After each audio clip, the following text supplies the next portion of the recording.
Chapter 7. Let's Pretend. May I once again start by putting two pictures, or two stories rather, into your minds. One is the story you have all read, called Beauty and the Beast. The girl, you remember, had to marry a monster for some reason, and she did. She kissed it as if it were a man, and then, much to her relief, it really turned into a man, and all went well. The other story is about someone who had to wear a mask which made him look much nicer than he really was. He had to wear it for years, and when he took it off, he found his own face had grown to fit it. He was now really beautiful. What had begun as disguise had become a reality. I think both these stories may, in a fanciful way of course, help to illustrate what I have to say in this chapter. Up till now I have been trying to describe facts, what God is and what He has done. Now I want to talk about practice. What do we do next? What difference does all this theology make? It can start making a difference tonight. If you are interested enough to have read thus far, you are probably interested enough to make a shot at saying your prayers, and whatever else you say, you will probably say the Lord's Prayer. Its very first words are, Our Father. Do you now see what those words mean? They mean, quite frankly, that you are putting yourself in the place of a son of God. To put it bluntly, you are dressing up as Christ. If you like, you are pretending. But of course, the moment you realize what the words mean, you realize you are not a son of God. You are not a being like the Son of God, whose will and interests are at one with those of the Father. You are a bundle of self-centered fears, hopes, greeds, jealousies, and self-conceit, all doomed to death. So that, in a way, this dressing up as Christ is a piece of outrageous cheek. But the odd thing is that He has ordered us to do it. Why? What is the good of pretending to be what you are not? Well, even on the human level, you know, there are two kinds of pretending. There is the bad kind, where the pretense is there instead of the real thing, as when a man pretends he is going to help you instead of really helping you. But there is also a good kind, where the pretense leads up to the real thing. When you are not feeling particularly friendly, but you know you ought to be, the best thing you can do, very often, is to put on a friendly manner and behave as if you were a nicer person than you actually are. And in a few minutes, as we have all noticed, you will be really feeling friendlier than you were. Very often, the only way to get equality in reality is to start behaving as if you had it already. That is why children's games are so important. They are always pretending to be grown-ups, playing soldiers, playing shop. But all the time they are hardening their muscles and sharpening their wits, so that the pretense of being grown-up helps them to grow up in earnest. Now, the moment you realize, here I am, dressing up as Christ, it is extremely likely that you will see at once some way in which at that very moment the pretense could be made less of a pretense and more of a reality. You will find several things going on in your mind which would not be going on there if you were really a son of God. Well, stop them. Or you may realize that instead of saying your prayers, you ought to be downstairs writing a letter, or helping your wife to wash up. Well, go and do it. You see what is happening? The Christ Himself, the Son of God who is man, just like you, and God, just like His Father, is actually at your side, and is already at that moment beginning to turn your pretense into a reality. This is not merely a fancy way of saying that your conscience is telling you what to do. If you simply ask your conscience, you get one result. If you remember that you are dressing up as Christ, you get a different one. There are lots of things which your conscience might not call definitely wrong, especially things in your mind, but which you will see at once you cannot go on doing if you are seriously trying to be like Christ. For you are no longer thinking simply about right and wrong. You are trying to catch the good infection from a person. It is more like painting a portrait than obeying a set of rules. And the odd thing is that while in one way it is much harder than keeping rules, in another way it is far easier. The real Son of God is at your side. He is beginning to turn you into the same kind of thing as himself. He is beginning to speak, to inject his kind of life and thought, his Zoe, into you, beginning to turn the tin soldier into a live man. The part of you that does not like it is the part that is still tin. Some of you may feel that this is very unlike your own experience. You may say, I've never had the sense of being helped by an invisible Christ, but I often have been helped by other human beings. That is rather like the woman in the First War who said that if there were a bread shortage, it would not bother her house because they always ate toast. If there is no bread, there will be no toast. If there were no help from Christ, there would be no help from other human beings. He works on us in all sorts of ways, not only through what we think our religious life. He works through nature, through our own bodies, through books, sometimes through experiences which seem at the time anti-Christian.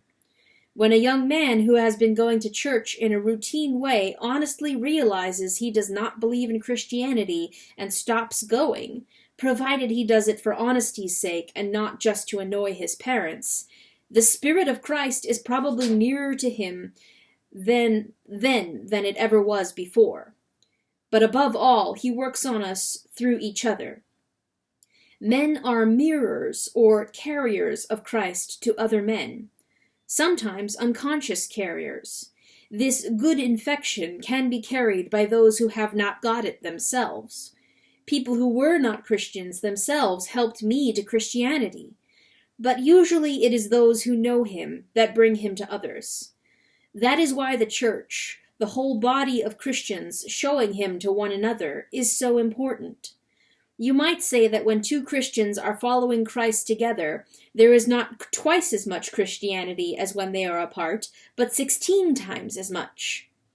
But do not forget this. At first it is natural for a baby to take its mother's milk without knowing its mother. It is equally natural for us to see the man who helps us without seeing Christ behind him. But we must not remain babies. We must go on to recognize the real giver.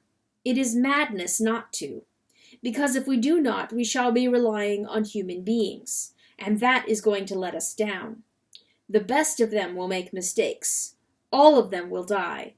We must be thankful to all the people who have helped us. We must honor them and love them, but never, never pin your whole faith on any human being, not if he is the best and wisest in the whole world. There are lots of nice things you can do with sand, but do not try building a house on it. And now we begin to see what it is that the New Testament is always talking about. It talks about Christians being born again. It talks about them putting on Christ, about Christ being formed in us, about our coming to have the mind of Christ. Put right out of your head the idea that these are only fancy ways of saying that Christians are to read what Christ said and try to carry it out, as a man may read what Plato or Marx said and try to carry it out. They mean something much more than that. They mean that a real person, Christ, here and now, in that very room where you are saying your prayers, is doing things to you. It is not a question of a good man who died 2,000 years ago. It is a living man, still as much a man as you, and still as much God as he was when he created the world, really coming and interfering with your very self, killing the old natural self in you, and replacing it with the kind of self he has. At first, only for moments, then for longer periods. Finally, if all goes well, turning you permanently into a different sort of thing, into a new little Christ, a being which, in its own small way, has the same kind of life as God, which shares in his power, joy, knowledge, and eternity. And soon we make two other discoveries. 1. We begin to notice, besides our particular sinful acts, our sinfulness. Begin to be alarmed not only about what we do, but about what we are. This may sound rather difficult, so I will try to make it clear from my own case. When I come to my evening prayers and try to reckon up the sins of the day, 9 times out of 10, the most obvious one is some sin against charity. I have sulked or snapped or sneered or snubbed or stormed. And the excuse that immediately springs to my mind is that the provocation was so sudden and unexpected. I was caught off my guard. I had not time to collect myself. Now that may be an extenuating circumstance as regards those particular acts. They would obviously be worse if they had been deliberate and premeditated. On the other hand, surely what a man does when he is taken off his guard is the best evidence for what sort of man he is? Surely what pops out before the man has time to put on a disguise is the truth? If there are rats in a cellar, you are most likely to see them if you go in very suddenly. But the suddenness does not create the rats, it only prevents them from hiding. In the same way, the suddenness of the provocation does not make me an ill-tempered man. It only shows me what an ill-tempered man I am. The rats are always there in the cellar, but if you go in shouting and noisily, they will have taken cover before you switch on the light. Apparently the rats of resentment and vindictiveness are always there in the cellar of my soul. Now that cellar is out of reach of my conscious will, I can to some extent control my acts. I have no direct control over my temperament. And if, as I said before, what we are matters even more than what we do, if indeed what we do matters chiefly as evidence of what we are, then it follows that the change which I most need to undergo is a change that my own direct, voluntary efforts cannot bring about. And this applies to my good actions too. How many of them were done for the right motive? How many for fear of public opinion or a desire to show off? How many from a sort of obstinacy or sense of superiority, which in different circumstances might equally have led to some very bad act? But I cannot, by direct moral effort, give myself new motives.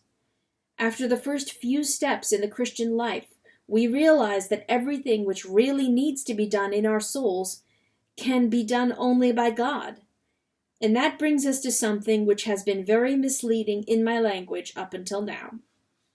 2. I have been talking as if it were we who did everything.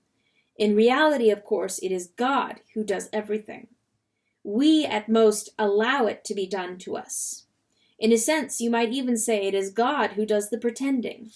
The three-personal God, so to speak, sees before him, in fact, a self-centered, greedy, grumbling, rebellious human animal. But he says, let us pretend that this is not a mere creature, but our Son. It is like Christ insofar as it is a man, for he became man. Let us pretend that it is also like him in spirit. Let us treat it as if it were in fact what it is not. Let us pretend in order to make the pretense into a reality. God looks at you as if you were a little Christ. Christ stands beside you to turn you into one. I dare say this idea of a divine make-believe sounds rather strange at first. But is it so strange really? Is not that how the higher thing always raises the lower? A mother teaches her baby to talk by talking to it as if it understood long before it really does. We treat our dogs as if they were almost human. That is why they really become almost human in the end.